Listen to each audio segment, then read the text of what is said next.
Assalamualaikum warahmatullahi wabarakatuh. Kali ini bicara soal suspensi. Kita bicara yang agak advance ya, yang kurang begitu relevan sebenarnya untuk motor harian. Karena ya di motor harian itu uh, nggak ada ya yang namanya high speed, low speed, compression and rebound ya. Jadi untuk sebuah suspensi itu ada bagian pairnya, ada bagian shock breakernya, ada bagian dampernya. Damping itu fungsinya untuk menghambat laju suspensi, ngeremnya. Jadi pair itu fungsinya selain dari membuat menahan ketinggian motor pada saat standby, juga untuk meredam. Nah, caranya meredam adalah pair ini ketika kena lubang akan dipaksa bergerak, akan dipaksa jadi makin pendek. Ketika halangannya sudah dilewati, ini kita ngomong soal polisi tidur aja lah ya. Jadi motor atau mobil lewat polisi tidur, jalan agak kencang. Ketika ban kena polisi tidurnya, maka ban dipaksa akan bergerak naik ke atas. Yang terjadi adalah suspensi akan makin memendek, bagian pair akan makin memendek. Pair itu punya sifat mencoba mengembalikan ke bentuk asal. Ketika pair terkena tekanan, dia akan mencoba mengembalikan ke bentuk semula. Nah, yang terjadi adalah ban akan digerakkan secara ke arah berlawanan oleh suspensi, oleh pairnya. Nah, cuma ada satu lagi sifat pair, yaitu kalau terkena aksi dia akan membentuk ayunan. Dia akan jadi berisolasi, sama seperti ketika memetik senar gitar gitu ya.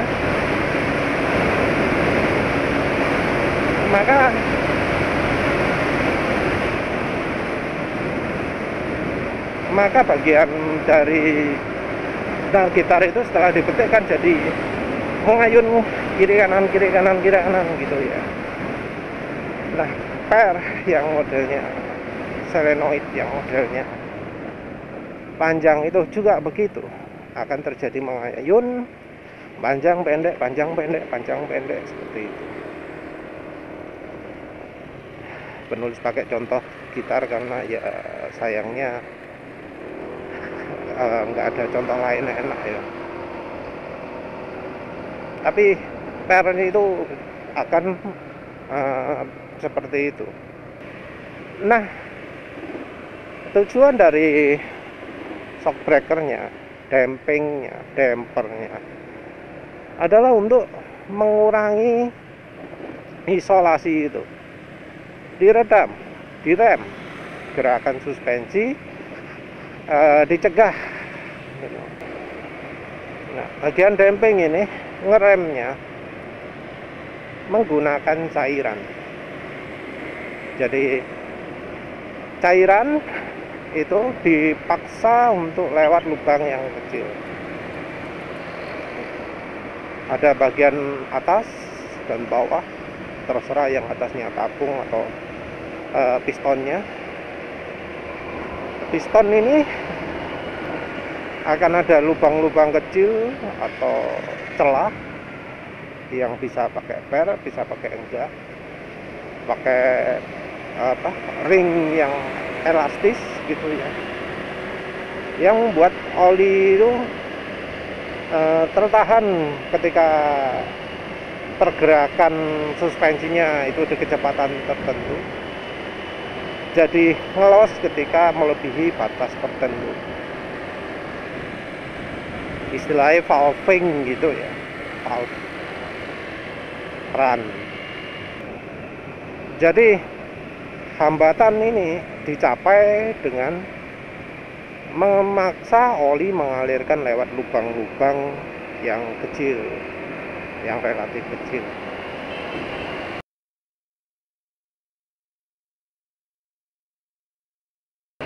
Tapi tentu tidak 100% menghambat, jadi ya lubangnya masih cukup besar. Nah, dari pemaksaan oli lewat lubang ini tercipta yang namanya damping force atau tenaga penghambatnya. Tentu ya, kalau untuk suspensi yang mahal, suspensi yang kelas atas, itu hambatan tidak simpel. Kalau yang modelnya simple, maka hambatan dari suspensi itu akan makin lama makin besar sesuai dengan nilai hambatannya. Jadi ketika pergerakan suspensinya kecil, kecepatan pergerakannya pelan, itu hambatannya kecil. Tapi kalau kecepatan pergerakan suspensinya tinggi, hambatannya besar. Karena suspensi ini perlu namanya pengukuran. Ada alat untuk mengukur kemampuan suspensi ini, namanya dyno ya. Suspension dyno. Jadi untuk mengetahui kemampuan suspensi, suspensinya dipasang di suspension dyno. Tentu lengkap ya, per sama shock breakernya. Kadang sih ya juga ada shock breakernya tok ya, tergantung dari anunya lah, sistemnya. Nah, dari hasil suspension dyno ini bisa kelihatan grafis model suspensinya, reaksi dari suspensinya, shock breakernya terhadap gaya dan kecepatan. Jadi nanti ada grafik yang merupakan indikator force ya, dan velocity, kecepatan. Jadi pergerakan suspensinya biasanya di sumbu X, besar gaya hambatan yang dihasilkan di sumbu Y.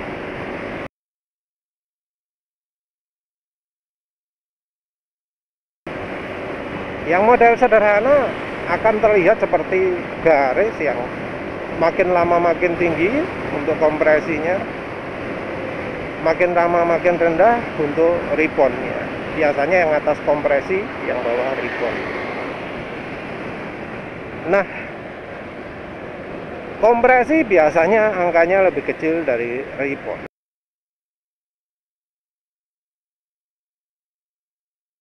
Jadi iya, normalnya seperti itu. Ada yang 1:2 kemampuannya, ada yang 1:4, seterusnya lah. Tergantung dari tipe suspensinya. Atau yang kayak model Jepang gitu ya, 0 tak terhingga ya. Jadi yang kompresinya dibuat nggak ada hambatan, namanya single action. Yang simple, grafiknya cuma satu jenis saja ya. Makin lama makin besar, wis simple itu dong. Nah, yang tipe kelas atas bisa lebih dari satu, kebanyakan 2, tapi ya ada juga yang 3, ada yang 4. Jadi model sistem kerjanya seperti threshold gitu ya. Di kecepatan pergerakan sekian maka baru model baru apa namanya, hambatannya berubah. Nah biasanya yang mahal itu membedakan dari kecepatan pergerakan tipe tertentu ya. Jadi biasanya dibagi menjadi slow atau fast.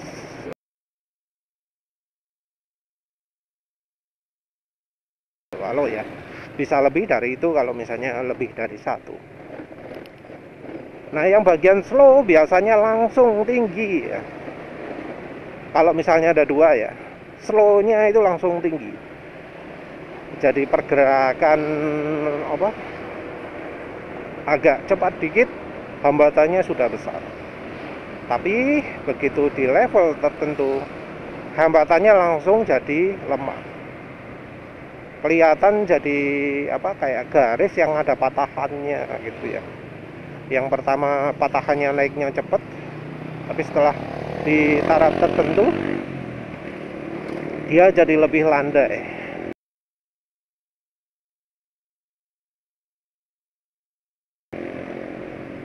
Tujuannya mengapa kok dibuat ekstrim seperti itu? Karena di pergerakan yang pelan itu hubungannya dengan handling. Jadi ketika motor nyut gitu ya, ketika diakselerasi, ketika direm, ketika belok, juga untuk mobil juga ya. Jadi harapannya itu adalah slow damping itu nilainya besar, fast damping itu nilainya kecil. Ya kecil dalam arti relatif ya, karena bagaimanapun juga hambatan dari fast damping selalu lebih tinggi daripada slow damping. Tapi tujuannya adalah gimana caranya yang tinggi ini nggak terlalu besar hambatannya, yang kecepatan tinggi ini hambatannya nggak berlebihan. Yang fast damping dibuat dikurangi karena ya biar gaya yang dihasilkan.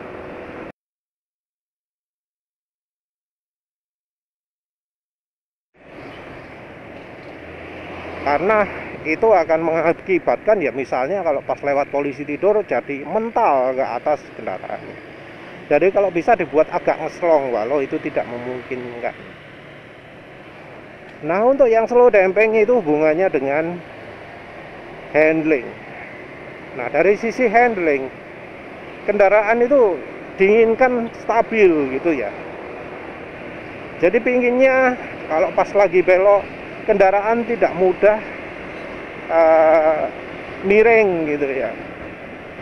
Kalau pas lagi ngerem tidak mudah mengangguk ke depan. Kalau akselerasi tidak pingin mendongak ke belakang. Pinginnya seperti itu. Oleh karena itu yang bagian slow dampingnya dibuat tinggi. Tentu kalau sudah pakai kebutuhan khusus gitu, pingin batas slow-nya di angka sekian gitu ya. Pingin yang level sekian baru ganti. Di pemakaian yang lain, di level yang lebih rendah. Nah itu ada istilah yang namanya valving ya, disetel dimulai kapan slow atau fast-nya itu terpisah. Terus di sisi lain dibutuhkan pingin yang slow-nya ini angkanya sekian, fast-nya angkanya sekian, itu juga disetel juga. Nah ini tentu bisa tahunya kalau di suspension dyno. Sayangnya di Indonesia servis seperti itu sangat super langka sekali. Mungkin ya di Indonesia mungkin cuma ada beberapa ya, nggak banyak. Yang super profesional saja yang ada ya kayaknya.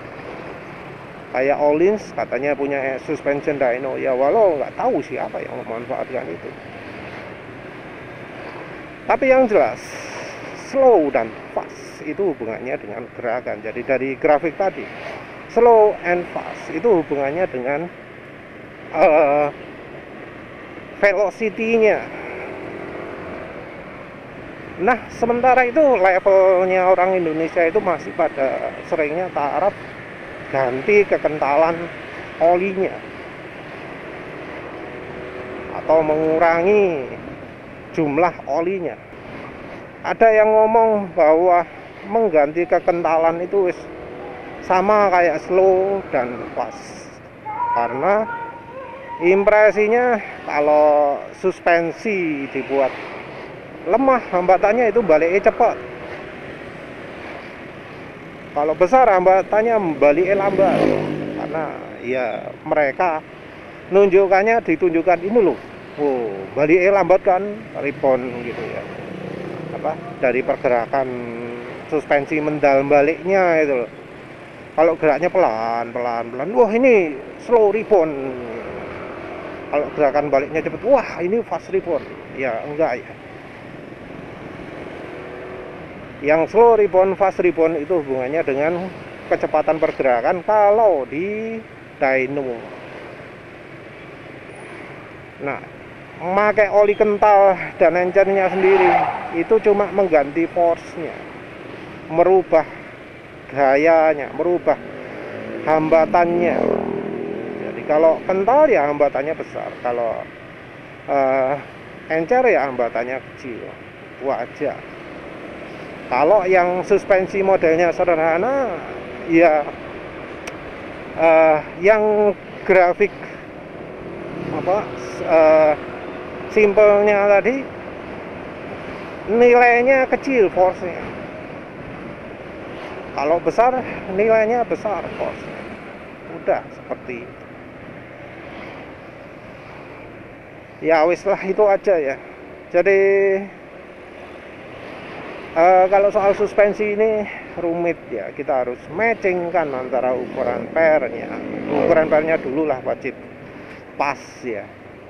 Jadi per ukuran segini itu sorry, untuk orang berat segini atau mobil berat segini itu cocoknya ukuran per berapa. Kalau di mobil harusnya diukur dari tiap sudut bannya, tiap ban itu bebannya berapa, ditimbang sendiri-sendiri tiap ban itu berapa. Kalau di motor ya tiap ban depan ini bebannya berapa, yang depan berapa, belakang berapa. Nanti berikutnya disesuaikan hambatannya. Nah, yang ada di pasaran itu seringnya hambatan ada yang kompresi tok, ada yang rebound tok, ada yang kompresi dan rebound, tapi itu single ya, bukan double. Nah, di level yang lebih tinggi ada slow-nya berapa, ada fast-nya berapa, tapi biasanya rebound tok. Suspensi yang menggunakan dua-duanya ya, kompresi slow, kompresi fast, rebound slow, rebound fast, itu jarang sekali ya. Ya wes lah, itu aja kayaknya. Kalau untuk harian nggak usah lah beli yang ada setelannya gitu. Kalau misalnya merasa kurang banyak hambatannya, ganti caranya yang lebih kental kalau bisa sih. Kalau misalnya pingin ya pakai yang ada setelan satu, cukup ya. Yang merek DBS itu yang hambatannya antara kompresi dan reboundnya yang bisa langsung dirubah bersamaan. Kalau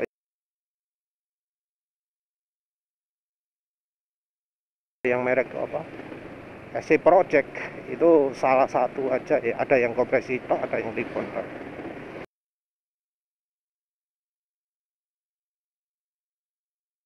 Kalau ISS nggak konsisten, kadang kompresi tok, kadang rebound tok. Ya wis lah, itu aja. Terima kasih sudah menonton. Assalamualaikum warahmatullahi wabarakatuh.